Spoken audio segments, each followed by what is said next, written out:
ಕರ್ತನ ಪರಿಶುದ್ಧ ನಾಮಕ್ಕೆ ಸ್ತೋತ್ರವಾಗಲಿ. ಕರ್ತನ ಸನ್ನಿಧಾನದಲ್ಲಿ ಬೆಳಗಿನ ಜಾವದಲ್ಲಿ ಈ ಮುಂಜಾವಿನ ಪ್ರಾರ್ಥನೆಗೆ ಅವಶ್ಯಕತೆಯಿಂದಾಗಿ ಕರ್ತನ ಸೇರಿ ಬರುವಂತೆ ಕೊಂಡಂತ ಕೃಪೆಗಾಗಿ ಸ್ತೋತ್ರ. ಹಲ್ಲೆಲೂಯಾ. ಕರ್ತನ ಪರಿಶುದ್ಧ ನಾಮಕ್ಕೆ ಸ್ತೋತ್ರವಾಗಲಿ. ನಾವು ವಾಕ್ಯ ಧ್ಯಾನವನ್ನು ಮಾಡ್ತಾ ಇದ್ದೇವೆ. ಆದಿಕಾಂಡ 20ನೇ ಅಧ್ಯಾಯ 11ನೇ ವಚನ. ವಾಕ್ಯ ಏನ್ ಹೇಳ್ತದೆ? ಅದಕ್ಕೆ ಅಬ್ರಾಮನು, ಈ ಸ್ಥಳದವರು ದೇವರ ಭಯವಿಲ್ಲದವರಾಗಿ ನನ್ನ ಹೆಂಡತಿಯ ನಿಮಿತ್ತ ನನ್ನನ್ನು ಕೊಂದಾರೆಂದು ನೆನೆಸಿದೆನು. ಹಲ್ಲೆಲೂಯಾ. ಕರ್ತನ ಪರಿಶುದ್ಧ ನಮಗೆ ಪೂರ್ವಭಾವಿಯಿಂದ ಗೊತ್ತಿದೆ, ಈ ಹಿನ್ನೆಲೆ ಏನಿದೆ ಅಂತ ಗೊತ್ತಿದೆ. ಈಗ ನಾವು ಕಲಿತಿರುವಂತಹ ಒಂದು ಭಾಗ ಯಾವುದು? ದೇವರ ಭಯ ಇಲ್ಲದಂತಹ ಸ್ಥಳ. ದೇವರ ಭಯ ಇಲ್ಲದಂತಹ ಸ್ಥಳ. ದೇವರ ಭಯ ಇಲ್ಲದಂತಹ ಸ್ಥಳ ಅಂತ ಅನ್ಕೊಂಡು ಕಲಿಬೇಕಾದ್ರೆ ಮೊದಲದಾಗಿ ದೇವರ ಭಯ ಅಂದ್ರೆ ಏನು ಅಂತ ಅನ್ಕೊಂಡು ನಮ್ಗೆ ಗೊತ್ತಿರೋದು. ದೇವರ ಭಯ ಅಂತ ಅನ್ಕೊಂಡು ಏನಿದ್ರೆ ಅಂತ ಗೊತ್ತಿದ್ರೆ ದೇವರ ಭಯ ಇಲ್ಲದ ಸ್ಥಳ ಹೆಂಗಿರುತ್ತೆ ಅಂತ ಅನ್ಕೊಂಡು ಗೊತ್ತಾಗುತ್ತೆ. ಯಾಕಂದ್ರೆ ಕೆಲವು ಬಾರಿ ನಮ್ಮ ದೃಷ್ಟಿಯಲ್ಲಿರುವಂತ ನ್ಯಾಯ ದೇವರ ದೃಷ್ಟಿಯಲ್ಲಿ ಅದು ನ್ಯಾಯವಾಗಿರುವುದಿಲ್ಲ. ಹೌದಾ? ನಮಗೆ ಲಾಭ ತರುವಂತ ಎಲ್ಲಾ ವಿಚಾರಗಳು ಅದು ದೇವರಿಗೆ ಲಾಭ ತರುವಂತ ವಿಚಾರಗಳಾಗಿರೋದಿಲ್ಲ. ನಮಗೆ ನಷ್ಟವಾಗುವಂತ ವಿಚಾರಗಳು ಅನೇಕ ಬಾರಿ ದೇವರಿಗೆ ನಷ್ಟವಾಗುವಂತ ವಿಚಾರಗಳೀಗ ಸಾಲ ಕೊಟ್ಟು ಬಡ್ಡಿ ತಗೊಳ್ಳೋದು ಯಾರಿಗ ಲಾಭ? ಮನುಷ್ಯನಿಗೆ ಲಾಭ, ನನಗೆ ಲಾಭ. ನಾನ್ ತಗೊಂಡ್ರೆ ನನಗೆ ಲಾಭ, ಆದ್ರೆ ದೇವರಿಗೆ ನಷ್ಟ. ಅದಕ್ಕೆ ನನಗೆ ಲಾಭ ಆಗುವುದು ದೇವರಿಗೂ ಕೂಡ ಲಾಭ ಆಗೋದಕ್ಕೆ ಸಾಧ್ಯ ಇಲ್ಲ. ದೇವರ ನ್ಯಾಯ ತೀರ್ಪೇ ಬೇರೆ, ದೇವರ ನ್ಯಾಯಾಲಯನೇ ಬೇರೆ, ದೇವರ ತಕ್ಕಡಿನೇ ಬೇರೆ, ದೇವರ ತಕ್ಕಡಿನೇ ಬೇರೆ. ಇನ್ನೊಂದು ಉದಾಹರಣೆ ಕೊಡೋದ್ರೆ, ನಾವು ಅನ್ಯ ಜನರು ಅವರಿಗೆ ದೇವರು ಏನು ಗೊತ್ತಿಲ್ಲ ಅಂತ ಅನ್ಕೊಂಡು ನಾವು ಅವ್ರ ಜೊತೆ ನ್ಯಾಯ ಮಾತಾಡ್ತಾ ನಮ್ಮ ಬಾಯಲ್ಲಿ ಅನ್ಯಾಯದ ಮಾತುಗಳು ಬರ್ತವೆ. ಅನ್ಯಾಯದ ಮಾತುಗಳು ಅವರ ಮೇಲೆ ಅವರನ್ನು ಕುಗ್ಗಿಸುವುದಕ್ಕೋಸ್ಕರವಾಗಿ, ಅವರನ್ನ ಕೆಳಗಡೆ ಮಾಡೋದಕ್ಕೋಸ್ಕರವಾಗಿ ಬರ್ತಾ ಇದೆ. ಆವಾಗ ದೇವರ ತಕ್ಕಡಿಯಲ್ಲಿ ನಮ್ಮ ಪರವಾಗಿ ದೇವರು ನಮ್ಮ ಪರವಾಗಿ ನಿಂತಿರ್ತಾರೆ, ಅವರ ಪರವಾಗಿ ನಿಂತಿರ್ತಾರೆ, ಅವರ ಪರವಾಗಿ ನಿಂತಿರ್ತಾರೆ. ಯಾಕೆ ಅವ್ರ ಪರವಾಗಿ ನಿಂತಿರ್ತಾರೆ? ನಾವು ದೇವರ ಮಕ್ಕಳು.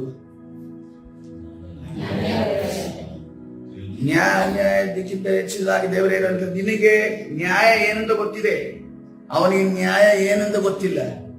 ಅವನು ಗೊತ್ತಿಲ್ಲದೆ ಮಾತಾಡ್ತಿದ್ದಾನೆ, ನೀನು ಗೊತ್ತಿದ್ದು ಮಾತಾಡ್ತೀಯ. ಅದಕ್ಕೋಸ್ಕರ ನಾನು ಅವನ ಪಕ್ಷ ನಿಲ್ತೇನೆ. ನೆಬೂಕದ್ನೆಚ್ಚರನ್ನ ಇಸ್ರೇಲ್ ದೇಶಕ್ಕೆ ತೆಗೆದುಕೊಂಡು ಬಂದ ಆತನು ಯಾರಾಗಿದ್ದಾನೆ? ಅವರನ್ನ ಇಸ್ರೇಲ್ನ ಹಿಂಸೆ ಪಡಿಸುವುದಕ್ಕೆ, ಇಸ್ರೇಲರನ್ನ ಶೋಧಿಸುವುದಕ್ಕೆ ಆರಿಸಲ್ಪಟ್ಟಂತ ಆಯುಧ ಯಾರಾಗಿದ್ದಾನೆ? ನೆಬೂಕದ್ನೆಚ್ಚರ. ಯಾರಿಂದ ಆರಿಸಲ್ಪಟ್ಟವನು? ದೇವರಿಂದಲೇ ಆರಿಸ. ಆದ್ರೆ ಅವನೇನು ಅನ್ಕೊಂಡ, ತಾನೇ ಎಲ್ಲ ಮಾಡಲಿಲ್ಲ ಅನ್ನೋದಕ್ಕೊಂದಿಗೆ ಅವನ ಅಹಂಕಾರದಿಂದ ಅವನ ಸಾಮ್ರಾಜ್ಯನೂ ಹೋಯ್ತು, ಅವನು ಹೋಯ್ತು. ಆದ್ರೆ ನೋಡ್ರಿ, ಒಬ್ಬ ಅನ್ಯ ಜನರನ್ನು ಕೂಡ ಕರ್ತನು ಆರಿಸಿ ಉಪಯೋಗಿಸುವ ಆತನಾಗಿದ್ದಾನೆ. ಹಲ್ಲೆಲೂಯಾ. ಅದಕ್ಕೋಸ್ಕರ ಇವತ್ತಿನ ದಿವಸ ನಮ್ಮ ಮನೆಯಲ್ಲಿ ಅನೇಕ ಶೋಧನೆಗಳು, ಕಷ್ಟಗಳು, ನೋವುಗಳು ಇದೆ ಅಂತ ಅನ್ಕೊಂಡು ನಾವು ನ್ಯಾಯವಾಗಿ ನಡೀತಾ ಇದ್ದೇವೆ, ಶೋಧನೆ ಬರ್ತಾ ಇದೆ ಅಂತ ಅನ್ಕೊಂಡು ಅಂದುಕೊಳ್ಳದೆ ನಾವು ನಮ್ಮನ್ನ ನಾವು ಯಾವ ರೀತಿ ವಿವೇಚಿಸಬೇಕು? ಶತ್ರು ಹೊರಗಡೆ ಬರುವುದಕ್ಕೆ ದಾರಿ ಆಗಿದೆ, ಬಾಗಿಲಾಗಿದೆ, ಬಾಗಿಲು ಮುಚ್ಕೊಂಡಿದೀವಿ, ಆದ್ರೆ ಒಳಗಡೆ ಬಂದಿದ್ದಾನೆ. ಯಾವ ದಾರಿಯಲ್ಲಿ ಬಂದಿದೆ ನಮಗೂ ಗೊತ್ತಾಗ್ತಾ ಇಲ್ಲ. ಅದ್ರ ದಾರಿ ಆಗಿದೆ. ದಾರಿ ಆಗಿರೋದ್ರಿಂದ ನಾವು ಏನು ಅವಲೋಕಿಸಬೇಕು? ದಾರಿ ಏನಕ್ಕಾಯ್ತು? ಶತ್ರು ಹೆಂಗ್ ಬಂದ? ನನ್ನ ಪರ್ಮಿಷನ್ ಇದೆ. ಒಂದು ಕಾಲಿಂಗ್ ಬೆಲ್ಲು ಹಾಕ್ಲಿಲ್ಲ. ಕಾಲಿಂಗ್ ಬೆಲ್ಲು ಹಾಕದೆ ನನಗೆ ತಿಳಿಸಿದ ನನ್ನ ಒಳಗಡೆ ಮನೆಗೆ ಬಂದು ಎಲ್ಲ ಅವನ ಕಾರ್ಯಗಳನ್ನ ಮಾಡ್ತಾ ಇದ್ದಾನೆ. ಕಷ್ಟವನ್ನು ತಂದಾಕಿದ್ದಾನೆ, ರೋಗವನ್ನು ತಂದಾಕಿದ್ದಾನೆ, ವೇದನೆಯನ್ನು ತಂದಾಕಿದ್ದಾನೆ, ಸಾಲವನ್ನು ತಂದಾಕಿದ್ದಾನೆ. ಇದೆಲ್ಲ ನಡೀತಿದೆ ಅಂದ್ರೆ ನಾವು ಆಲೋಚನೆ ಏನ್ ಮಾಡಬೇಕು? ಬಾಗ್ಲೆಲ್ಲೂ ಓಪನ್ ಆಗಿದೆ, ಬಾಗ್ಲೆಲ್ಲೂ ಓಪನ್ ಆಗಿದೆ. ಎಲ್ಲಿ ಅನ್ಯಾಯ ಒಳಗಡೆ ಪ್ರವೇಶಿಸಿದೆ ಅನ್ನೋದನ್ನು ನಾವು ನಮ್ಮ ವಿಚಾರವಾಗಿ, ಯಾಕೆಂದ್ರೆ ನೋಡ್ರಿ, ಇಸ್ರೇಲ್ ದೇಶದಲ್ಲಿ ಒಂದು ದೊಡ್ಡ ಅಟ್ಯಾಕ್ ನಡೀತು ಅಕ್ಟೋಬರ್ ತಿಂಗಳಲ್ಲಿ. ದೊಡ್ಡ ಅಟ್ಯಾಕ್, 3 ಪ್ರದೇಶದಿಂದಲೂ ಅವರ ಮೇಲೆ ಅಟ್ಯಾಕ್ ನಡೀತು. ಅವ್ರಿಗೆ ಆಶ್ಚರ್ಯ ಏನಂತಂದ್ರೆ, ಅವರ ಪ್ರೊಟೆಕ್ಷನ್ ಯಾವ ರೀತಿ, ಅವರು ಯಾವ ರೀತಿಯ ಒಂದು ದೊಡ್ಡ ಕಾಂಪೌಂಡ್ ಗಳನ್ನ ಮಾಡಿಟ್ಟಿದ್ದಾರೆ ಅಂತಂದ್ರೆ, ಅದರಲ್ಲಿ ಯಾವ ವ್ಯಕ್ತಿ ಕೂಡ ಆ ಕಾಂಪೌಂಡ್ ಹತ್ರನೂ ಬರಕ್ಕಾಗಲಿಲ್ಲ. ಹತ್ರ ಬಂದ್ರೆ ಅವ್ರಿಗೆ ಗೊತ್ತಾಗುತ್ತೆ. ಅಷ್ಟು ಪ್ರೊಟೆಕ್ಷನ್ ಇಟ್ಕೊಂಡಂತ ಇಸ್ರೇಲ್ ದೇಶದಲ್ಲಿ ಒಂದು ಅಟ್ಯಾಕ್ ನಡೆಯುತ್ತೆ. ಇಡೀ ಬುಲ್ಡೋಸರ್, JCB ನುಗ್ಗುತ್ತೆ. JCB ಆ ಒಂದು ಕಾಂಪೌಂಡ್ ಗಳನ್ನು ಹೊಡೆದುರುಳಿಸುತ್ತೆ. JCB ನುಗ್ಗುವಂತ ಆ ಕ್ಷಣದಲ್ಲಿ ಆಕಾಶದಿಂದ ನೋಡಿ, ಆಕಾಶದ ಪ್ಯಾರಾಗ್ಲೈಡರ್ ಮೇಲೆ ಬಂದು ವ್ಯಕ್ತಿಗಳು ಬರ್ತಾ ಇದ್ದಾರೆ. ಅಷ್ಟು ಮಾತ್ರವಲ್ಲದೆ ಗಾಜಾ ಪ್ರದೇಶದಿಂದ ಅಲ್ಲಿರುವಂತ ನೀರಿನ ಒಂದು ಸ್ಥಳಗಳಿಂದ ಬೋಟ್ಗಳು ಬರ್ತಾ ಇದ್ದಾವೆ. ಒಂದು ಕಡೆ ಬೋಟ್ನಲ್ಲಿ ಭಯೋತ್ಪಾದಕರು, ಇನ್ನೊಂದು ಕಡೆ ನೆಲದಲ್ಲಿ ಭಯೋತ್ಪಾದಕರು, ಮರುಭೂಮಿಯ ಕಡೆಯಿಂದ, ಇನ್ನೊಂದಲ್ಲಿ ನೋಡೋ ಗಾಳಿಯಲ್ಲಿ ಬಂದು ಇಳಿತಾ ಇದೆ. ಇವರಿಗೆ ಆಶ್ಚರ್ಯ ಏನಂದ್ರೆ ಇಷ್ಟೊಂದು ಪ್ರೊಟೆಕ್ಷನ್ ನೋಡ್ರಿ. ಈಗಲೂ ಕೂಡ ಅಲ್ಲಿ ದಾಳಿ, ಕ್ಷಿಪಣಿ ದಾಳಿ ಆಗ್ತಾ ಇದೆ. ಯಾವುದೇ ಭೂ ಸೈನ್ಯ ಆಗ್ಲಿ, ನೌಕಾ ಸೈನ್ಯ ಆಗ್ಲಿ, ಅಥವಾ ವಾಯು ದಾಳಿ ಆಗ್ಲಿ, ಯಾವುದನ್ನು ಕೂಡ ಅವರಿಗೆ ತಡೆಯುವಂತ ಸಾಮರ್ಥ್ಯ ಶಕ್ತಿಯಲ್ಲ. ಹಾಗಾದ್ರೆ ಇವರ ರಹಸ್ಯಗಳನ್ನ ಮೀರಿ ದೇಶದ ಒಳಗಡೆ ಹೆಂಗ ನುಗ್ಗಿದ್ರು, ಅದನ್ನ ಅವರು ರೆಕ್ಟಿಫೈ ಮಾಡಿದ ನಂತರನೇ ಅವರು ಯುದ್ಧಕ್ಕೆ ಹೊರಟಿದ್ರು. ಯಾಕೆ ಹಿಂಗಾಯ್ತು? ಇಷ್ಟೊಂದು ಪ್ರೊಟೆಕ್ಷನ್ ಇತ್ತಲ್ಲ, ಯಾಕೆ ಹಿಂಗಾಯ್ತು? ಅದಕ್ಕೆ ನಮ್ಮ ಒಂದು ಬಾಗಿಲುಗಳು ಕೂಡ ನಾವು ಮುಚ್ಚಿರ್ತೇವೆ, ಆದ್ರೂ ಕೂಡ ಪ್ರವೇಶ ಆಗಿದೆಯಲ್ಲ, ಎಲ್ಲಿಂದ ಅನ್ನೋದನ್ನು ಕಂಡಿಡಿದ ನಂತರನೇ ನಾವು ಅದರ ವಿಚಾರವಾಗಿ ಮುಂದುವರಿಬೇಕಾಗುತ್ತೆ. ಅದೇ ರೀತಿಯಲ್ಲಿ ಅಬ್ರಹಾಮನ ಒಂದು ಜೀವಿತದಲ್ಲಿ ಒಂದು ಘಟನೆ ನಡೆಯುತ್ತೆ. ಈ ಘಟನೆ ಅವನನ್ನ ಒಂದು ಕಪ್ಪು ಚುಕ್ಕೆಯಾಗಿ ಅವನ ಜೀವಿತದಲ್ಲಿ ಪರಿಣಮಿಸುತ್ತೆ. ಎಲ್ಲಾ ಕಡೆ ನಂಬಿಕೆಯ ತಂದೆ, ದೇವರ ಮೇಲೆ ಭರವಸೆ ಉಳ್ಳತನು. ಅದೇ ರೀತಿಯಲ್ಲಿ ಎಲ್ಲಾ ಒಂದು ಜನಗಳಿಗೆ ಮೂಲಪಿತೃವಾಗಿದ್ದಂತ ಆದಾಮನ ಸ್ಥಾನವನ್ನ ತನ್ನದಾಗಿಸಿಕೊಂಡ ತಾನು ಮೂಲಪಿತೃ ಆಗ್ತಾನೆ. ಆದ್ರೆ ಈ ಭಯವಿಲ್ಲದಂತ ಜಾಗಕ್ಕೆ ಆತನು ಹೋಗಿದರ ನಿಮಿತ್ತವಾಗಿ ಅವನ ಜೀವಿತದಲ್ಲಿ ಒಂದು ಕಪ್ಪು ಚುಕ್ಕೆ ಉಳಿಯುತ್ತೆ. ಆ ಕಪ್ಪು ಚುಕ್ಕೆ ವಿಚಾರವಾಗಿ ನಾವು ಇವತ್ತಿನ ದಿವಸ ಧ್ಯಾನ ಮಾಡ್ತಾ ಇದ್ದೇವೆ. ಆದ್ರೆ ಅದಕ್ಕಿಂತ ಮುಂಚಿತವಾಗಿ ನಾವು ದೇವ ಭಯ ಅಂದ್ರೆ ಏನಂತ ಕಲ್ತ್ಕೊಂಡ್ವಿ? ಅದು ಆರೋಗ್ಯಕರವಾದ ಭಯವಾಗಿದೆ. ಅದು ಗೌರವವನ್ನು ಸೂಚಿಸುವಂತಹ ಭಯವಾಗಿದೆ. ಯಾಕಂದ್ರೆ ನಾವು ಲಾಸ್ಟ್ ಟೈಮ್ ಸಂಡೆ ಕಲ್ತ್ಕೊಂಡು ಒಂದು ಗಂಡನಿಗಾಗ್ಲಿ ದೇವರಿಗಾಗ್ಲಿ ಏನ್ ಬೇಕಾಗಿದೆ? ಗೌರವ ಬೇಕಾಗಿದೆ. ನೋಡ್ರಿ, ನಮ್ಮ ಮನೆಯಲ್ಲಿ ಕೆಲವರು ಹೇಳ್ತಾರೆ, ಗಂಡ ಮಲಗಿದ್ರು ಪರವಾಗಿಲ್ಲ, ಮನೆಯಲ್ಲಿ ಗಂಡ ಇರ್ಬೇಕಂತೆ, ಆ ಮನೆಗೆ ಗಂಡು ದಿಕ್ಕು ಇರ್ಬೇಕು ಅಂತ ಅನ್ಕೊಂಡು ಹೇಳ್ತಾರೆ. ವಯಸ್ಸಾದ ಮೇಲೆ ದೇಹಂತ್ಯ ಆಗೋದು ವಿಷಯ ಬೇರೆ. ಆದ್ರೆ ವಯಸ್ಸು ಇರುವಂತ ಸಂದರ್ಭದಲ್ಲಿ ಯಾವುದೇ ರೀತಿಯ ಪರಿಸ್ಥಿತಿ ಬಂದರೂ ಕೂಡ, ಯಾವುದೇ ರೀತಿಯ ಮಿಸ್ಅಂಡರ್ಸ್ಟ್ಯಾಂಡಿಂಗ್ ಬಂದರೂ ಕೂಡ, ನಮಗೆ ಆ ಒಂದು ಮನೆಯಲ್ಲಿ ಒಂದು ಯಜಮಾನ ಅನ್ನೋದಿರ್ಬೇಕು. ಯಾವಾಗ ಯಜಮಾನ ಅನ್ನೋದಿರುತ್ತಾನೋ, ಅವ್ರು ಮಲಗಿದ್ರು, ಅವ್ರಿಗೆ ಏನು ಇಲ್ಲದಿದ್ರು, ಅವನಿಗೆ ದುಸ್ಥಿತಿಯಲ್ಲಿದ್ರು ಕೂಡ ಅವನ ಬಗ್ಗೆ, ಆ ಮನೆಯ ಒಂದು ಬಗ್ಗೆ ಭಯ ಇರುತ್ತೆ. ಅವರಿಗೆ ಭಯ ಇರುತ್ತೆ. ಅದಕ್ಕೋಸ್ಕರವಾಗಿ ಕರ್ತನ್ ನೋಡ್ರಿ, ನಿಮಗೆ ತಲೆಯಾಗಿದೆ ಅವರು ಗಂಡನನ್ನ ಕೊಟ್ಟಿರೋದು, ತಲೆಯಾಗಿ ಗಂಡನ ಇಟ್ಟಿರೋದು. ಅದೊಂದು ಬೇಲಿ, ಅದೊಂದು ಯಾರು ಎಷ್ಟು ನಂಬುತ್ತೀರ? ನಾನು ಹೇಳಿದ ಮಾತು ಎಷ್ಟು ಸತ್ಯ ಅಂತ. ಬೇಲಿ ಅದು. ಆ ಬೇಲಿಯನ್ನು ಕರ್ತನು ಗಟ್ಟಿಪಾಡಿಸಿ ನಿಲ್ಲಿಸುವಾಗಿ ಕರ್ತನ ಸನ್ನಿಧಿಯಲ್ಲಿ ಪ್ರಾರ್ಥನೆ ಮಾಡ್ರಿ. ಹಲ್ಲೆಲೂಯಾ. ಈ ಅಬ್ರಹಾಮನು ಕೂಡ ಏನಂತಂದ್ರೆ, ಇಲ್ಲಿ ನಾವು ನೋಡ್ತಾ ಇದ್ದೇವೆ, ಆತನ ಏನು ಭಯವಿಲ್ಲದ ಸ್ಥಳ. ಈಗ ದೇವ ಭಯ ಏನಂತ ನಾವು ಕಲ್ತ್ಕೋಬೇಕಲ್ಲ. ದೇವ ಭಯ ಏನಂತ ನೋಡುವಾಗ ಗೌರವ ಮತ್ತು ಆರೋಗ್ಯಕರವಾದದ್ದು. ಅದೇ ರೀತಿಯಲ್ಲಿ ಎರಡನೇ ಪಾಯಿಂಟ್ ನೋಡುವಾಗ, ನಾವು ಪಾಪ ಮಾಡುತ್ತೇವೋ, ಕರ್ತನ ವಿರುದ್ಧವಾಗಿ ಪಾಪ ಮಾಡುತ್ತೇವೋ ಏನೋ ಅನ್ನುವಂತ ಫೀಲಿಂಗ್ ನಮ್ಮ ಹೃದಯದಲ್ಲಿ ಬರುತ್ತಲ್ಲ. ನಾನು ಈ ರೀತಿ ಮಾಡಿದ್ರೆ ಕರ್ತನ ವಿರುದ್ಧವಾಗಿ ಪಾಪ ಆಗುತ್ತೋ ಏನೋ ಅನ್ನೋದ ಫೀಲಿಂಗ್ ಬರುತ್ತಲ್ಲ, ಅದೇ ಕನ್ಫರ್ಮೇಶನ್ ನಿಮಗೆ ದೇವ ಭಯ ಇದೆ ಎಂದು ಅರ್ಥ. ಹಲ್ಲೆಲೂಯಾ. ಕರ್ತನ ಪರಿಶುದ್ಧ ನಾಮಕ್ಕೆ ಸ್ತೋತ್ರವಾಗಲಿ. ಮೊದಲನೇದಾಗಿ ನೋಡುವಾಗ, ಈ ದೇವ ಭಯ ಇದ್ರೆ ನಮಗೇನು ನಡೆಯುತ್ತೆ? ಏನ್ ಲಾಭ? ಇದು ದುಷ್ಟತನಗಳಿಗೆ ಒಳಗಾಗದಂತೆ ತಡೆಯುತ್ತದೆ. ದುಷ್ಟತನಕ್ಕೆ ಒಳಗಾಗದಂತೆ ನಮ್ಮನ್ನ ತಡೆಯುತ್ತೆ. ಮೊದಲನೇದಾಗಿ ನೋಡುವಾಗ ವಿಮೋಚನ ಕಾಂಡ 20ನೇ ವಚನ ತೆಗೆಯಿರಿ. ವಿಮೋಚನ ಕಾಂಡ 20ನೇ ವಚನ.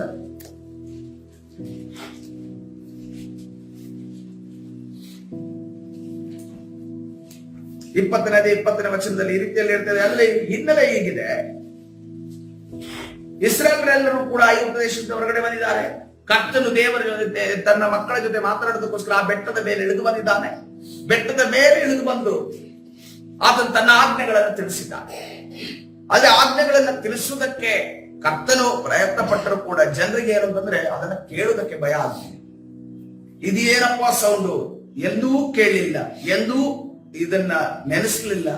ಈ ರೀತಿಯ ಒಂದು ಕತ್ತಲೆ ಆವರಿಸಿಕೊಂಡಿದೆ, ಈ ರೀತಿಯ ಮೋಡಗಳು ಇಳಿದು ಬಂದಿದ್ದಾರೆ, ಈ ರೀತಿ ಸೌಂಡ್ ಆಗ್ತಿದೆ, ಈ ರೀತಿಯ ಶಬ್ದ ಆಗ್ತಾ ಇದೆ, ಈ ರೀತಿ ಬೆಟ್ಟದ ತಪ್ಪಲಲ್ಲಿ ನಾವು ಈ ರೀತಿಯ ಶಬ್ದಗಳನ್ನ ಇದನ್ನ ನಾವು ಎಂದೂ ನೋಡಿಲ್ಲ.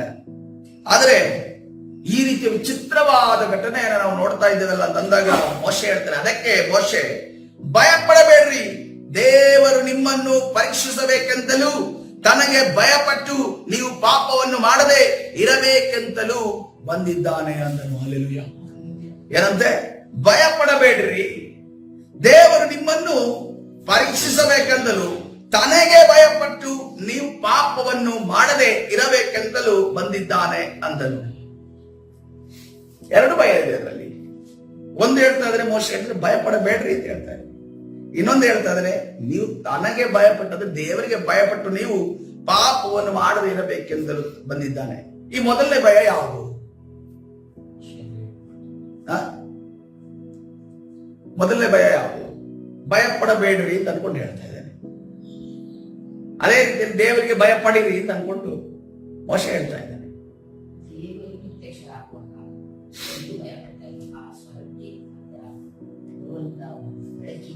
ಹೌದು, ಶಬ್ದ ಮತ್ತು ಆ ಮೋಡ ಆ ಕರ್ಗತ್ತಲೆ ಅದನ್ನು ನೋಡುವಾಗ ಭಯಪಡಬೇಡಿರಿ ಅಂತ ಅನ್ಕೊಂಡು ಹೇಳುವಾಗ ಈ ಮೊದಲನೇ ಭಯ ಇದೆಯಲ್ಲ, ನಮ್ಮನ್ನ ದೇವರಿಂದ ದೂರ ತೆಗೆದುಕೊಂಡು. ಎರಡನೇ ಭಯ ಇದೆಯಲ್ಲ, ನಮ್ಮನ್ನ ದೇವರನ್ನ ಇನ್ನೂ ಇನ್ನೂ ಇನ್ನೂ ಇನ್ನೂ ಇನ್ನೂ ಇನ್ನೂ ಹತ್ತಿರ ತೆಗೆದುಕೊಂಡು ಹೋಗುವಂತದ್ದಾಗಿದೆ. ಹಲ್ಲೆಲೂಯಾ. ನಾವು ಮೊದಲನೇ ಭಯವನ್ನ ನಾವು ಇಟ್ಟುಕೊಳ್ಳುವುದಾದರೆ, ನಾವು ಪಶ್ಚಾತ್ತಾಪ ಪಟ್ಟು ನಾವು ಅನೇಕ ಬಾರಿ ತಪ್ಪು ಮಾಡಿದಾಗ ನಮ್ಗೆ ಏನನ್ಸುತ್ತೆ, ದೇವರ ಮುಂದೆ ಮೊಣಕಾಲು ನಮ್ಗೆ ಇಷ್ಟ ಆಗೋದಿಲ್ಲ, ಕೈ ಎತ್ತಕ್ಕೆ ಇಷ್ಟ ಆಗೋದಿಲ್ಲ, ದೇವರ ಹತ್ರ ಬರೋದಕ್ಕೆ ಇಷ್ಟ ಆಗಿಲ್ಲ, ಅಥವಾ ದೇವರ ಏನಾದ್ರೂ ನಮ್ಗೆ ಏನಾದ್ರು ಸಮಸ್ಯೆ ಮಾಡ್ತಾ ಬಿಡ್ತಾರ ಅಂತ ಅನ್ಕೊಂಡು ದೇವರ ಹತ್ರ ನಾವು ಬರಲ್ಲ, ಸಭೆಯ ಹತ್ರ ನಾವು ಬರಲ್ಲ. ಯಾಕೆ? ಅನೇಕ ಜನರಿಗೆ ನೋಡಿ ಸಭೆ ಹತ್ರ ಬರೋದಕ್ಕೆ ಇಷ್ಟ ಇಲ್ಲ. ಯಾಕೆಂದ್ರೆ ಸಭೆ ಹತ್ರ ಬಂದ್ರೆ ಅವ್ರಿಗೆ ಏನಾಗುತ್ತೆ ಅಂತಂದ್ರೆ ನಮ್ಮ ಎಲ್ಲ ವಿಚಾರಗಳಲ್ಲಿ ಇಂಟರ್ಫಿಯರ್ಗಳಾಗ್ತವೆ. ದೇವರು ಇಂಟರ್ಫಿಯರ್ ಮಾಡ್ತಾನೆ, ದೇವ ಜನರು ಇಂಟರ್ಫಿಯರ್ ಮಾಡ್ತಾರೆ, ದೇವರು ನಮ್ಮನ್ನ ಅಥವಾ ದೇವ ಜನರು ಎಲ್ಲೋ ನಾವು ಹೋಗಿದ್ದನ್ನ ಎಲ್ಲದನ್ನ ನೋಡ್ತಾರೆ ಅನ್ನುವ ವಿಚಾರಕ್ಕಾಗಿ ಅವ್ರೇನ್ ಮಾಡ್ತಾರೆ, ಸಭೆಯಿಂದ ದೂರ ಮನೆ ಇಟ್ಕೊಳ್ತಿದ್ದಾರೆ.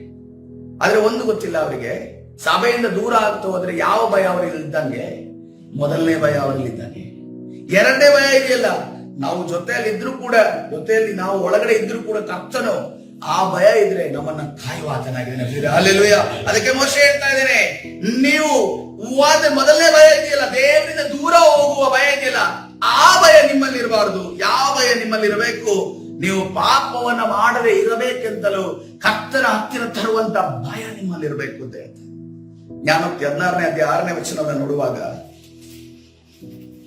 ಜ್ಞಾನೋಕ್ತಿ 16ನೇ ಅಧ್ಯಾಯ 6ನೇ ವಚನ, ಅದರ ಬಿ ಭಾಗ ನೋಡ್ರಿ. ಯೆಹೋವನ ಭಯಭಕ್ತಿಯಿಂದ ಹಾನಿ ನಿವಾರಣೆ. ಹಲ್ಲೆಲೂಯಾ. ಆಗುವಂತ ಗಂಡಾಂತರಗಳನ್ನ ನಾವು ತಪ್ಪಿಸಿಕೊಳ್ಳುವುದು ಹೇಗೆ? ಯೆಹೋವನ ಭಯದಿಂದ. ಯೆಹೋವನ ಭಯದಿಂದ ಆಗುವಂತ ಹೇಗೆ? ಆಗುವಂತ ಗಂಡಾಂತರಗಳನ್ನ ದೇವರ ಭಯದಿಂದ ನಾವು ಹೇಗೆ ತಪ್ಪಿಸಿಕೊಳ್ಳೋದು? ಹೇಗೆ ತಪ್ಪಿಸಿಕೊಳ್ಳೋದು? ಹೇಗೆ ತಪ್ಪಿಸಿಕೊಳ್ಳೋದು?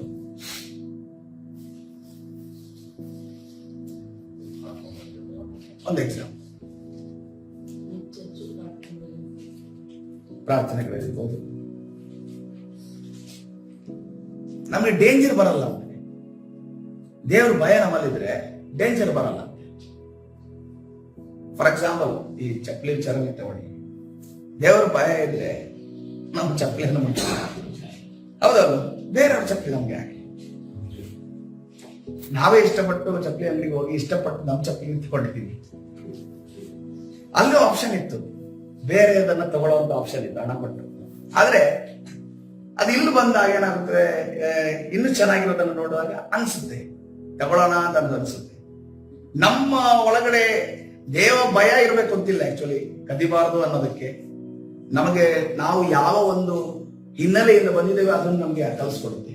ನನ್ನ ತಾಯಿ ಕಲಿಸ್ಕೊಟ್ಟಿದ್ದಾರಲ್ಲ, ನಮ್ಗೆ ಕದಿಬಾರದು ಅನ್ಕೊಂಡು. ಪೆನ್ಸಿಲ್ ಕದ್ರೆ, ಪೆನ್ಸಿಲ್ ತಂದ್ರೆ ಒಂದು ಬಾಕ್ಸ್ ಅಲ್ಲಿ, ನಮ್ದು ಚಿಕ್ಕಂದಲ್ಲಿ ಹಂಗೆ ಇತ್ತು.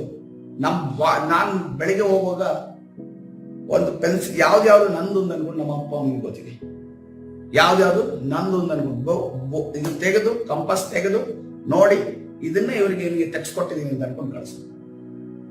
ಸಂಜೆ ಬರುವಾಗ 2-3 ಪೆನ್ಸಿಲ್ ಜಾಸ್ತಿ ಅದ್ರ ಒಳಗಡೆ ಇದ್ರೆ ಅರ್ಥ ಏನು? ಬೇರೆಯವರಿಂದ ಅದು ಕೊಡುಗೆ ಸಿಕ್ಕಿದೆ, ಕೊಡುಗೆ ಅವ್ರು ಕೊಟ್ಟ ಯಾವರು ಅವ್ರ ಪರ್ಮಿಷನ್ ಇಂದ ತಗೊಂಡಿದ್ದಲ್ಲ, ಪರ್ಮಿಷನ್ ಇಲ್ಲದೆ ಸಿಕ್ಕಿದನ್ನ ತಗೊಂಡಾಕ್ ಬಂದಿದ್ದೀವಿ ಅಂತ ಅನ್ಕೊಂಡು. ಯಾಕಂದ್ರೆ ಮಕ್ಕಳಿಗೆ ನೋಡ್ರಿ, ಅಲ್ಲೇ ಕಲಿಸಿದ್ರೆ ಅದೆಂದಿಗೂ ಕೂಡ ಮರೆಯೋದಿಲ್ಲ. ಹಲ್ಲೆಲೂಯಾ. ಅದಕ್ಕೋಸ್ಕರವಾಗಿ ನಮ್ಮ ಮನೆಯಲ್ಲಿ ಇದೆಯಲ್ಲ, ನಮ್ಮ ಅಪ್ಪ ಎಲ್ಲಿ ಬೇಕಾದ್ರೂ ಹಣ ಇರ್ತಾ ಇದ್ರು, ಎಲ್ಲೆಲ್ಲ ಹಣ ಇರ್ತಾ ಇದ್ರು, ಯಾವುದು ಕೂಡ ಬೀರು ಒಳಗಡೆ ಇರ್ತಾ ಇರಲಿಲ್ಲ. ಒಂದು ಒಂದು ಈಗ ಹೊರಗಿಸಿಟ್ಟಿರುವಂತ ಒಂದು ಈ ತರ ಬುಕ್ ಇರೋದು, ಬುಕ್ಕದ ಕೆಳಗಡೆ ಇಲ್ಲ ಹಣ ಇಟ್ಟಿದ್ರು. ಯಾಕಂದ್ರೆ ಅವ್ರಿಗೇನ್ ಭರವಸೆ ಅಂತಂದ್ರೆ, ಹೆಂಡತಿ ಮೇಲೇನು ಭರವಸೆ ಏನಂತಂದ್ರೆ, ಮಕ್ಕಳ ಮೇಲೆಲ್ಲ ಭರವಸೆ ಏನಂತಂದ್ರೆ, ಒಂದು ಪೈಸೆ ಆ ಕಡೆ ಈ ಕಡೆ ಆಗಲ್ಲ. ಯಾಕಂತಂದ್ರೆ ಮನೆಯಲ್ಲಿ ನಾವು ಆ ರೀತಿಯಲ್ಲಿ ಬೆಳೆದು ಬಿಟ್ಟು ಬಂದ್ವಿ. ಅವ್ರ ಮಕ್ಳಿಗೆ ಕೂಡ ಅದನ್ನೇ ಕಲ್ಸ್ಕೊಟ್ಟಿದ್ದಾರೆ ಅಂತ ಅನ್ಕೊಂಡು ಅವ್ರಿಗೆ ಭರವಸೆ ಇದೆ. ಅದು ನಮ್ಗೆ ಆಗ ಆಟೋಮೆಟಿಕ್ ಗೊತ್ತಾಗುತ್ತೆ. ಆದ್ರೆ ಇನ್ನೊಂದು ಇದೆ, ನಮ್ಗೆ ಏನಂತಂದ್ರೆ ದೇವರ ಭಯ ಇದ್ರೆ ನಾವು ಎಂದಿಗೂ ಕೂಡ ಅಂತ ಕಾರ್ಯಕ್ಕೆ ನಾವು ಕೈ ಹಾಕೋದು ಹೋಗೋದಿಲ್ಲ. ದೇವರ ಭಯ ಇದ್ರೆ ನಾವು ಅಂತ ಕಾರ್ಯಕ್ಕೆ ಕೈ ಹಾಕ ಹೋಗೋದಿಲ್ಲ. ಅದರಿಂದ ಏನಾಗುತ್ತೆ, ಈಗ ನೆಕ್ಸ್ಟ್ ಒಬ್ಬ ಕದ್ದ, ಈಗ ನಾನೇ ಹಣ ತೆಗೆದೆ ಅಂತ ಇಟ್ಕೊಳ್ಳಿ, ಹಣ ತೆಗೆದೆ, ನೆಕ್ಸ್ಟ್ ಏನು ಪ್ರೋಸೆಸ್? ಸಿಕ್ಕಿ ಬಿಡ್ತೀನಿ. ಸಿಕ್ಕಿ ಬಿಡೋದು ಮೊದಲು ಹೆಡ್ ಅಂಡ್ ಆಗಿ ಅಥವಾ ಸಾಕ್ಷಿ ಪುರಾವೆಯೊಂದಿಗೆ ಸಿಕ್ಕಿ ಬಿಡ್ತೀನಿ. ಸಿಕ್ಕಿ ಬಿದ್ದ ನಂತರ ಅದಕ್ಕೇನಿದೆ? ಪನಿಷ್ಮೆಂಟ್ ಇದೆ. ಪನಿಷ್ಮೆಂಟ್ ಬಹಳ ಒಳ್ಳೇದ? ಪನಿಷ್ಮೆಂಟ್ ಹಾನಿನೇ. ನಮಗೆ ಮಾನಸಿಕವಾಗಿ ನೋವಾಗುತ್ತೆ, ಶಾರೀರಿಕವಾಗಿ ನೋವಾಗುತ್ತೆ. ಇನ್ನು ಏನೋ ನಾವು ಮಾಡೋದಕ್ಕೆ ಮುಂದೆ ಹೋಗಿರ್ತೀವಿ, ಅದು ಕೂಡ ಸ್ಟಾಪ್ ಆಗುತ್ತೆ. ಯಾಕಂತಂದ್ರೆ ಎಲ್ಲವೂ ಕೂಡ ಇಲ್ಲಿ ನಿಂತಿದೆ. ಇದನ್ನ ಸೈತಾನ ಕುಗ್ಗಿಸ್ಬಿಟ್ರೆ ನಾವು ಏನು ಮಾಡೋದಕ್ಕಾಗೋದಿಲ್ಲ. ನೋಡ್ರಿ, ಪ್ರಾರ್ಥನೆ ಮಾಡಿ ಏನಾದ್ರೂ ಒಂದು ಜಯಿಸೋಣ ಅಂತ ಅನ್ಕೊಂಡಿರ್ತೀವಿ, ನಾವು ಏನೋ ಮಧ್ಯದಲ್ಲಿ ಏನಾದ್ರೂ ತಪ್ಪು ಮಾಡ್ತೀವಿ, ತಪ್ಪು ಮಾಡಿದಾಗ ಸಿಕ್ಕಿ ಬಿಡಿದ ನಂತರ ಪನಿಷ್ಮೆಂಟ್ ಆಗುತ್ತೆ. ಪನಿಷ್ಮೆಂಟ್ ಆದಾಗ ನೆಕ್ಸ್ಟ್ ಏನ್ ಗೊತ್ತಾ? ನಮ್ಗೆ ದೇವರ ಹತ್ರ ಬರಕ್ಕಾಗಲ್ಲ, ದೇವರಲ್ಲಿ ಪ್ರಾರ್ಥನೆ ಕೂರಕ್ಕಾಗಲ್ಲ.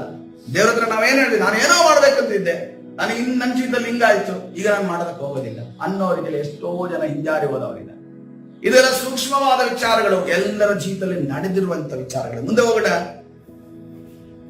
ಇದು ಮೊದಲನೇ ಪಾಯಿಂಟ್ ನಾವು ಅರ್ಥ ಮಾಡಿ. ಎರಡನೇದಾಗಿ, ಈ ದೇವರ ಭಯ ಏನ್ ಮಾಡುತ್ತೆ? ಇದು ದೇವರಿಗೆ ವಿಧೇಯರಾಗುವ ಪ್ರೇರಣೆಯನ್ನು ನಮ್ಗೆ ಕೊಡುತ್ತೆ. ಈ ದೇವರ ಭಯ ನಮಗೆ ಏನ್ ಮಾಡುತ್ತೆ? ನಮ್ಮನ್ನ ಪುಷ್ ಮಾಡುತ್ತೆ. ಯಾವ ರೀತಿಯಲ್ಲಿ ಪುಷ್ ಮಾಡುತ್ತೆ? ನೀನು ದೇವರಿಗೆ ವಿಧೇಯನಾಗಿ ನಡಿಬೇಕು, ದೇವರಿಗೆ ವಿಧೇಯನಾಗಿ ನಡಿಬೇಕು. ನೋಡ್ರಿ, ವಿಮೋಚನಾ ಕಾಂಡದಲ್ಲಿ ಆಜ್ಞೆ ಸಿಕ್ಕಿದಾಗ ಆ ಒಂದು ಪುಸ್ತಕವನ್ನ ಬರೆದಿರೋರು ಮೋಶೆಯ ವಿಚಾರ ಹೇಳಿದ್ದನ್ನು ಬರ್ತಾರೆ. ಆದ್ರೆ ಮೋಶೆ ತಾನು ಧರ್ಮೋಪದೇಶವನ್ನ ಜನರಿಗೆ ಮಾಡುವಾಗ ಈ ರೀತಿಯಲ್ಲಿ ಧರ್ಮೋಪದೇಶ ಕಾಂಡ 5ನೇ ಅಧ್ಯಾಯ 29ನೇ ವಚನವನ್ನು ನೋಡುವಾಗ, ಧರ್ಮೋಪದೇಶ ಕಾಂಡ 5ನೇ ಅಧ್ಯಾಯ 29ನೇ ವಚನ, ನನ್ನಲ್ಲಿ ಭಯಭಕ್ತಿ ಉಳ್ಳವರಾಗಿ ನನ್ನ ಆಜ್ಞೆಗಳನ್ನು ಅನುಸರಿಸುವ ಮನಸ್ಸು ಯಾವಾಗಲೂ ಅವರಲ್ಲಿ ಇದ್ದರೆ ಎಷ್ಟೋ ಮೇಲು, ಆಗ ಅವರಿಗೂ ಅವರ ಸಂತತಿಯವರಿಗೂ ಯಾವಾಗಲೂ ಶುಭ ಉಂಟಾಗದು. ಹಲ್ಲೆಲೂಯಾ. ನನ್ನಲ್ಲಿ ಭಯಭಕ್ತಿ ಉಳ್ಳವರಾಗಿ, ನನ್ನಲ್ಲಿ ಭಯ ಹೊಂದಿದವರಾಗಿ, ನನ್ನ ಆಜ್ಞೆಗಳನ್ನು ಅನುಸರಿಸುವ ಮನಸ್ಸು ಯಾವಾಗಲೂ ಯಾರಲ್ಲಂತೆ? ಇಸ್ರೇಲರಲ್ಲಿ ಇವಾಗ ನಿಂತಿರುವಂತ ಆತ್ಮಿಕ ಇಸ್ರೇಲರಲ್ಲಿ ಇರೋದಾದರೆ ಏನಾಗುತ್ತಂತೆ? ಎಷ್ಟೋ ಮೇಲಂತೆ. ಆಗ ಅವರಿಗೂ ಅವರ ಸಂತತಿಯವರಿಗೂ ಏನಾಗುತ್ತಂತೆ? ಯಾವಾಗಲೂ ಶುಭ ಉಂಟಾಗುದು. ಹಲ್ಲೆಲೂಯಾ. ಕರ್ತನ ಪರಿಶುದ್ಧ ನಾಮಕ್ಕೆ ಸ್ತೋತ್ರವಾಗಲಿ. ನೋಡ್ರಿ, ಫಸ್ಟ್ ಟೈಮ್ ಹೆಲ್ಮೆಟ್ ಹಾಕ್ರಿ ಅಂತಂದಾಗ ಅದೊಂದು ಸ್ಟ್ರಿಕ್ಟ್ನೆಸ್ ಇರುತ್ತೆ. ಹೆಲ್ಮೆಟ್ ಹಾಕಿ ಹೋಗ್ತೀವಿ, ಹೆಲ್ಮೆಟ್ ತಗೊಂಡೇ ಹೋಗ್ತೀವಿ, ಅದು ಹೆಲ್ಮೆಟ್ ಒಳಗಡೆ ಕ್ಯಾರಿಯರ್ ಒಳಗಡೆ ಇರ್ತೀವಿ. ಸ್ವಲ್ಪ ದಿನ ಹೋದ್ಮೇಲೆ 1 ವರ್ಷ 2 ವರ್ಷ 3 ವರ್ಷ ಅದೇ ಹೆಲ್ಮೆಟ್. ನಾನು ಎಷ್ಟು ವರ್ಷದಿಂದ ಗಾಡಿ ಓಡಿಸ್ತಾ ಇದ್ದೀನಿ, ದೊಡ್ಡ ವಿಷಯ ಹೆಲ್ಮೆಟ್ ಅಂತ. ಆ ರೀತಿ ಆಗುತ್ತೆ ಅಲ್ವ? ನಿಯಮಗಳನ್ನ ಪಾಲಿಸುವಾಗ ನಾವೇನ್ ಅನ್ಕೊಂಡಿದ್ವಿ, ಓ ಬಹಳ ಈಸಿ ಅದು ಅಂತ. ಈಗ ಏನಂತಂದ್ರೆ, ಹೆಚ್ಚಿನ ದಿನಗಳಲ್ಲಿ ನಾವು ರಕ್ಷಣೆಯಾಗಿ ತುಂಬಾ ವರ್ಷಗಳಾಗಿದ್ದಾವೆ. ನಮಗೆ 10 ಆಜ್ಞೆ ಯಾವತ್ತೇ ಬಾಯಟ್ ಮಾಡಿಟ್ಟಿದ್ದೀನಿ ಅಂತ ಅನ್ಬೋದು. ಯಾವತ್ತೋ ಬಾಯಟ್ ಮಾಡಿಟ್ಟಿದ್ದೀವಿ, ಅದನ್ನೆಲ್ಲ ನಮಗೆ ಈಗ 10 ಆಜ್ಞೆಗಳು ಮೈನ್ ಅಲ್ಲ, ಅದಕ್ಕಿಂತ ಬಹಳ ದೂರ ಹೋಗಿದ್ದೀವಿ ನಾವು. ಆದ್ರೆ 10 ಆಜ್ಞೆಗಳನ್ನು ಕೈಗೊಂಡು ನಡೀತೀವ, ಅದು ಇಂಪಾರ್ಟೆಂಟ್. ಹೆಲ್ಮೆಟ್ ಸ್ಟಾರ್ಟಿಂಗ್ ಅಲ್ಲಿ ಹಾಕಿದ್ರು ಕೂಡ ಆಕ್ಸಿಡೆಂಟ್ ಇಂದ ಕಾಪಾಡುತ್ತೆ. ಒಂದು 10-15 ವರ್ಷಗಳ ನಂತರ ಕೂಡ ಹಾಕಿದ್ರೆ ಅದೇ ಕಾರ್ಯ ಮಾಡುತ್ತೆ. ಅದೇ ರೀತಿಯಲ್ಲಿ ಆಜ್ಞೆ ಕೂಡ ಅಷ್ಟೇ, ಫಸ್ಟ್ ನಾವು ಪಾಲಿಸ್ತಾ ಇದ್ವಿ, ಆವಾಗಲೂ ಕೂಡ ಅದೇ ಕಾರ್ಯ ಮಾಡುತ್ತೆ. ಒಂದು 10-20 ವರ್ಷವರೆಗೆ ನಾವು ವಿಶ್ವಾಸಿಯಾಗಿ ಕೂತಿದ್ರು ಕೂಡ ಅದೇ ಕಾರ್ಯವನ್ನು ಮಾಡುತ್ತೆ. ಹಲ್ಲೆಲೂಯಾ. ಕರ್ತನ ಪರಿಶುದ್ಧ ನಾಮಕ್ಕೆ ಸ್ತೋತ್ರವಾಗಲಿ. ಇನ್ನೊಂದು ವಾಕ್ಯವನ್ನು ಧರ್ಮೋಪದೇಶ ಕಾಂಡ 6ನೇ ಅಧ್ಯಾಯ 2ನೇ ವಚನ. ಧರ್ಮೋಪದೇಶ ಕಾಂಡ 6ನೇ ಅಧ್ಯಾಯ 2ನೇ ವಚನ, ಕೇವಲ ನಾವು ಮಾತ್ರ ನಡೆಯೋದಲ್ಲ, ನಾವು ಮಾತ್ರ ಆಶೀರ್ವಾದವನ್ನು ಹೊಂದುವುದಿಲ್ಲ, ನೀವು ನಿಮ್ಮ ಪುತ್ರ ಪೌತ್ರಾದಿ ಸಂತತಿಯವರು ಜೀವಮಾನದಲ್ಲೆಲ್ಲ ನಿಮ್ಮ ದೇವರಾದ ಯೆಹೋವನಲ್ಲಿ ಭಯಭಕ್ತಿಯುಳ್ಳವರಾಗಿದ್ದುಕೊಂಡು ನಾನು ಈಗ ಬೋಧಿಸುವ ಆತನ ವಿಧಿ ನಿರ್ಣಯಗಳನ್ನೆಲ್ಲ ಅನುಸರಿಸಬೇಕೆಂದು ನೀವು ಬಹುಕಾಲ ಬಾಳಬೇಕೆಂದು ಇವುಗಳನ್ನು ಆಜ್ಞಾಪಿಸಿದ್ದೇನೆ. ಹಲ್ಲೆಲೂಯಾ. ಏನಂತೆ? ಯೆಹೋವನಲ್ಲಿ ಯಾರ ಭಯಭಕ್ತಿ ಇರಬೇಕಂತೆ? ಪುತ್ರ ಪೌತ್ರರು ಅಂದ್ರೆ ತಲೆಮಾರುಗಳು, ನಮ್ಮ ತಲೆಮಾರು ಏನಿರ್ಬೇಕಂತೆ? ಭಯಭಕ್ತಿಯಿಂದ ಇರ್ಬೇಕಂತೆ. ನಾನು ಈಗ ಬೋಧಿಸುವ ಆತನ ವಿಧಿ ನಿರ್ಣಯಗಳನ್ನೆಲ್ಲ ಅನುಸರಿಸಬೇಕೆಂದು ನೀವು ಒಂದು ಭಯ ಇದ್ರೆ ನಾವು ಆತನ ವಿಧಿ ನಿರ್ಣಯಗಳನ್ನ ಪಾಲಿಸ್ತೇವೆ. ಅದೇ ರೀತಿಯಲ್ಲಿ ನಮಗೆ ಆಯಸ್ಸು ಬೇಕಲ್ವಾ? ನಮಗೆ ಆಯಸ್ಸು ಬೇಕಲ್ಲ? ಯಾರಿಗೆ ಆಯಸ್ಸು ಬೇಡ? ಆಯಸ್ಸು ಬೇಡ ಅನ್ನೋರು ಯಾರಿಲ್ಲ. ಹೆಚ್ಚು ಬದುಕಬೇಕು ಅಂತ ಮನುಷ್ಯ ಏನೇನೋ ಮಾಡ್ತಾ ಇದ್ದಾನೆ. ಯಾರೋ ಒಬ್ರು ಮಶ್ರೂಮ್ ತಿಂತಾ ಇದ್ದಾರಂತೆ, ಥೈಲ್ಯಾಂಡ್ ಮಶ್ರೂಮ್ ತಿಂತಾ ಇದ್ದಾರಂತೆ, ಅದರಲ್ಲಿ ಆಯಸ್ಸು ಜಾಸ್ತಿ ಆಗುತ್ತೆ ಅಂತ. ಮೈಕಲ್ ಜಾಕ್ಸನ್ ಹಾಕೊಂಡ, ಅವನ ಮನೆಯಲ್ಲಿ ಫುಲ್ ಡಾಕ್ಟರ್ಸ್ ಇಟ್ಕೊಂಡ, ಎಷ್ಟೊಂದು ಟೀಮ್ ಅಂತೆ. ಏನು ಆರ್ಗನ್ಸ್ ಅಲ್ಲಿ ಪ್ರಾಬ್ಲಮ್ ಬರಂಗಿಲ್ಲ. ಅವನ ಬೆಡ್ ಹೆಂಗಿತ್ತು ಅಂತಂದ್ರೆ ಫುಲ್ ಸ್ಕ್ಯಾನಿಂಗ್ ತರ, MRI ಸ್ಕ್ಯಾನ್ ತರ ಇತ್ತು. ಮಲಗದ ಕೂಡಲೇ ಯಾವ ಆರ್ಗನ್ಸ್ ಅಲ್ಲಿ ಏನೇನು ಪ್ರಾಬ್ಲಮ್ಸ್ ಇತ್ತು ಅದಕ್ಕೆ ಅವನು ಅನ್ಕೊಂಡಂತೆ ನಾನು ಸಾಯೋದಕ್ಕೆ ಚಾನ್ಸೇ ಇಲ್ಲ. ಯಾಕಂತಂದ್ರೆ ಡಾಕ್ಟರ್ಸ್ ಮನೆಯಲ್ಲಿದ್ದಾರೆ, ಟ್ರೀಟ್ಮೆಂಟ್ ದೊಡ್ಡ ದೊಡ್ಡ ಟ್ರೀಟ್ಮೆಂಟ್ ನನ್ನ ಮನೆಯಲ್ಲಿದ್ದಾವೆ. ಅದೇ ರೀತಿ ನಾನು ಮಲಗಿದ್ರೆ ನಾನು ಮಲಗೊಂದು ಒಂದು ನಿದ್ರೆ ಸಮಯದಲ್ಲಿ ಏನಾದ್ರೂ ಕೂಡ ನನ್ನನ್ನು ಕಾಪಾಡೋದು ಖಂಡಿತ. ಮತ್ತೆ ನಾನು ಸಾಯೋದಕ್ಕೆ ಚಾನ್ಸ್ ಇಲ್ಲ. ಕೇವಲ 50 ವರ್ಷ ಮಾತ್ರ ಬದುಕು. ಮಷೀನ್ಗೂ ಗೊತ್ತಿಲ್ಲ, ಅಲ್ಲಿರುವಂತ ಯಾರು ವೈದ್ಯರಿಗೂ ಗೊತ್ತಿಲ್ಲ ಯಾವಾಗ ಜೀವ ಹೋಗಿದೆ ಅಂತ ಗೊತ್ತಿಲ್ಲ. ಅದಕ್ಕೆ ಅವನ ಬಾಡಿ ಮೇಲೆ ಎಷ್ಟು ಆಪರೇಷನ್ಗಳಾಗಿದೆ ಗೊತ್ತಾ? ಎಷ್ಟು ಸರ್ಜರಿಗಳಾಗಿದೆ ಅಂತಂದ್ರೆ ನೀವು ಅವೊಂದು ಡಿಫ್ರೆಂಟ್ ಫೋಟೋ ನೋಡಿದ್ರೆ ಒಬ್ಬನೇ ಮನುಷ್ಯ ಈ ರೀತಿಯೆಲ್ಲ ಸ್ವರೂಪ ಇಟ್ಕೊಂಡಿರೋದಕ್ಕೆ ಸಾಧ್ಯನಾ ಅಂತ ಅನ್ಸುತ್ತೆ. ಚಿಕ್ಕಂದಲ್ಲಿ ಒಂದು ರೀತಿ ಇದ್ದಾನೆ, ಇನ್ನೊಂದ್ಸಲ ಬಾಲಕನಾದಾಗ ಒಂದ್ ಸ್ವಲ್ಪ ಇದ್ದಾನೆ, ಯವನಸ್ಥನಾದಾಗ ಒಂದು ರೀತಿ ಇದ್ದಾನೆ, ಆದ್ಮೇಲೆ ಮತ್ತೆ ಒಂದು 25 ವರ್ಷ ಆಗೋ ಒಂದಿರ್ತಾನೆ, 35 ವರ್ಷ ಆಗೋ ಒಂದಿರ್ತಾನೆ, ಇನ್ನೊಂದು 45 ವರ್ಷ ನೋಡುವಾಗ ನೀವು ಆ ರೀತಿ ಇದ್ದಾನೆ. ಅಷ್ಟು ಸರ್ಜರಿಯನ್ನ ತನ್ನ ಬಾಡಿ ಮೇಲೆ, ಅಷ್ಟು ಸ್ಟಿರಾಯ್ಡ್ಸ್ ಅನ್ನ ತನ್ನ ಬಾಡಿ ಮೇಲೆ ತಗೊಂಡ. ಅದು ಹೆಂಗೆ ಅಂತಂದ್ರೆ ಈ ಮಾರ್ಚರಿಯಲ್ಲಿ ಎಲ್ಲ ಇಂಜೆಕ್ಷನ್ ಕೊಟ್ಟು ಏನೂ ಆಗದಂಗೆ ಇದ್ರೆ ಅವನು ಹೆಣವಾಗೇ ಇದ್ದಿದ್ದು ಕೊನೆಗೆ. ಅದು ಒಂದು ಕಡೆಯ 5 ವರ್ಷಗಳಲ್ಲಿ. ಯಾಕಂದ್ರೆ ಅಷ್ಟು ಸರ್ಜರಿ ಅದ್ರ ಮೇಲೆ ನಡೆದಿತ್ತು. ಆದ್ರೆ ಅವನು ತನ್ನನ್ನು ತಾನು ಬದುಕಿಸಿಕೊಳ್ಳಿಕ್ಕೆ ಸಾಧ್ಯ ಆಗಲಿಲ್ಲ. ಅದಕ್ಕೆ ಕರ್ತನ ಹೇಳ್ತಾ ಇದ್ದೇನೆ, ನಿಮ್ಮಲ್ಲಿ ದೇವ ಭಯ ಇರೋದಾದ್ರೆ ನನ್ನ ಕಡೆಯಿಂದ ನಾನು ಕೊಡುವ ಆಯಸ್ಸು ನಿಮಗೆ ಗ್ಯಾರಂಟಿಯಿಂದ ಇರ್ತೇನೆ. ಹಲ್ಲೆಲೂಯಾ. ನಿಮಗೆ ಆಯಸ್ಸು ನಾನು ಗ್ಯಾರಂಟಿಯಾಗಿ ಕೊಡುವಾತನಾಗಿದ್ದೇನೆ. ಹಲ್ಲೆಲೂಯಾ. ಯಾವಾಗ? ದೇವ ಭಯ ನಮ್ಮಲ್ಲಿದ್ದಾಗ. ಹಲ್ಲೆಲೂಯಾ. ಕರ್ತನ ಪರಿಶುದ್ಧ ನಾಮಕ್ಕೆ ಸ್ತೋತ್ರವಾಗಲಿ. ಇದು ಎಲ್ಲರಿಗೂ ಚಿರಪರಿಚಿತವಾದ ವಾಕ್ಯ. 3ನೇ ಪಾಯಿಂಟ್, ಇದು ಜ್ಞಾನದ ಮೂಲವಾಗಿದೆ. ದೇವರ ಭಯ ಜ್ಞಾನಕ್ಕೆ ಮೂಲ. ನಮ್ಗೆ ಗೊತ್ತಿದೆ, ಕೀರ್ತನೆಗಳು 111ನೇ ಅಧ್ಯಾಯ 10ನೇ ವಚನ, ಯೆಹೋವನ ಭಯವೇ ಜ್ಞಾನಕ್ಕೆ ಮೂಲ. ಅದೇ ರೀತಿಯಲ್ಲಿ ಜ್ಞಾನೋಕ್ತಿಗಳು 1ನೇ ಅಧ್ಯಾಯ 7ನೇ ವಚನ, ಯೆಹೋವನ ಭಯವೇ ತಿಳುವಳಿಕೆಗೆ ಮೂಲ. ಜ್ಞಾನೋಕ್ತಿಗಳು 9ನೇ ಅಧ್ಯಾಯ 10ನೇ ವಚನ, ಯೆಹೋವನ ಭಯವೇ ಜ್ಞಾನಕ್ಕೆ ಮೂಲವು. ಅದೇ ರೀತಿಯಲ್ಲಿ ಜ್ಞಾನೋಕ್ತಿಗಳು 15ನೇ ಅಧ್ಯಾಯ 33ನೇ ವಚನ, ಯೆಹೋವನ ಭಯವೇ ಜ್ಞಾನೋಪದೇಶ. ಇದನ್ನು ನಾನು ಸತ್ಯವೇದದಲ್ಲಿ ನಿಮಗೆ ವರ್ಸಸ್ ಹೇಳೋದಕ್ಕಿಂತ ನೀವು ಅದಕ್ಕಿಂತ ಫಾಸ್ಟ್ ಆಗಿ ತೆಗಿತೀವಿ. ಯಾಕಂದ್ರೆ ನಿಮಗೆ ಚಿರಪರಿಚಿತವಾದಂತ ವಾಕ್ಯ. ಹಾಗಾದ್ರೆ ಒಂದು ನಾವು ಅರ್ಥ ಮಾಡ್ಕೋಬೇಕು, ಈ ಜ್ಞಾನಕ್ಕೆ ಮೂಲ ಯಾವುದಾಗಿದೆ? ದೇವ ಭಯ. ತಿಳುವಳಿಕೆಗೆ ಮೂಲ ಯಾವುದಾಗಿದೆ? ದೇವ ಭಯ. ಹಾಗಾದ್ರೆ ಒಂದು ವಿಚಾರದ ಬಗ್ಗೆ ನಮಗೆ ತಿಳುವಳಿಕೆ ಬರಬೇಕಾದ್ರೆ ನಾವೇನು ಹೊಂದಿದವರಾಗಿರ್ಬೇಕು? ದೇವ ಭಯ ಹೊಂದಿದವರಾಗಬೇಕು. ನೋಡ್ರಿ, ಆಕ್ಚುಲಿ ನಾನು ಈ ಆಲಯಕ್ಕೆ ಬಂದಾಗ ನನಗೆ ಮ್ಯೂಸಿಕ್ ಬಗ್ಗೆ ಜ್ಞಾನ ಇರಲಿಲ್ಲ, ಸಿಸ್ಟಮ್ ಬಗ್ಗೆ ಜ್ಞಾನ ಇರಲಿಲ್ಲ, ಮೈಕ್ ಬಗ್ಗೆ ಜ್ಞಾನ ಇರಲಿಲ್ಲ, ಸ್ಪೀಕರ್ಸ್ ಬಗ್ಗೆ ಜ್ಞಾನ ಇರಲಿಲ್ಲ, ಪ್ರೊಜೆಕ್ಟರ್ಸ್ ಯಾವ್ದು ಇನ್ಸ್ಟ್ರೂಮೆಂಟ್ ಬಗ್ಗೆ ನನಗೆ ಪರಿಚಿತ ಇರುವಂತ ಯಾವ್ದು ಇನ್ಸ್ಟ್ರೂಮೆಂಟ್ಸ್ ಇಲ್ಲ. ಒಂದೇ ಒಂದು ಪರಿಚಯ ಇರೋ ಇನ್ಸ್ಟ್ರೂಮೆಂಟ್ ಅಂತಂದ್ರೆ ಕಂಪ್ಯೂಟರ್ ಮಾತ್ರ. ಅದು ನನ್ನ ಕಂಪ್ಯೂಟರ್ ಇಷ್ಟಿದ್ದೀನಿ, ಅದ್ರ ಬಗ್ಗೆ ಅದರದ್ದು ಎಲ್ಲ ಬೋಟಿ ಕರಳು ಅದು ಇದು ಎಂತ ಎಲ್ಲ ಗೊತ್ತಿದೆ. ಅದು ಎಲ್ಲೆಲ್ಲಿ ಕೂತಿದೆ, ಯಾವ್ದು ಎಲ್ಲೆಲ್ಲಿ ಕೂತಿದೆ ಅಂತ ಗೊತ್ತಿದೆ. ಉಳಿದ ವಿಚಾರ ಯಾವುದು ಗೊತ್ತಿಲ್ಲ. ಆದ್ರೆ ನಾವು ದೇವರಿಗೆ ಭಯ ಪಡುವಾಗ ಬೇರೆ ಆತನ ಟೀಚ್ ಮಾಡ್ತಾನೆ. ಯಾರು ಕೂಡ ಯಾವ ಮ್ಯೂಸಿಕ್ ಸಿಸ್ಟಮ್ ಅನ್ನು ಕೂಡ ಬಂದು ಇದನ್ನ ಹಿಂಗ್ ಮಾಡ್ರಿ ಯಾರು ಹೇಳ್ಕೊಟ್ಟಿಲ್ಲ. ಆದ್ರೂ ಕೂಡ ಕರ್ತನು ಕಲಿಸಿಕೊಟ್ಟನು. ಹಲ್ಲೆಲೂಯಾ. ಅದಕ್ಕೋಸ್ಕರವಾಗಿ ನಮಗೆ ತಿಳುವಳಿಕೆ ಬರಬೇಕಾದ್ರೆ ನಾವು ಯಾವ್ದೋ ಟ್ರೈನಿಂಗ್ ಹೋಗ್ಬೇಕು ಅಂತಿಲ್ಲ, ಯಾವ ಜ್ಞಾನ ತಿಳಿದುಕೊಳ್ಳಬೇಕಿದ್ದಿಲ್ಲ. ಒಂದನ್ನ ನಾವು ತಿಳಿದಬೇಕು, ದೇವ ಭಯವನ್ನ ನಾವು ಹೊಂದಿದವರಾಗಬೇಕು. Hallelujah, hallelujah. ನೋಡ್ರಿ, ಯೆರೆಮೀಯನು ಬರೆದಿದ್ದಂತ ಆ ಒಂದು ಸುರುಳಿಯಲ್ಲಿ ಹೋದ್ರೆ ಯಾರಿಗೆ ಅರ್ಥ ಆಗ್ಲಿಲ್ಲ? ದಾನಿಯೇಲನಿಗೆ ಅರ್ಥ ಆಗ್ಲಿಲ್ಲ.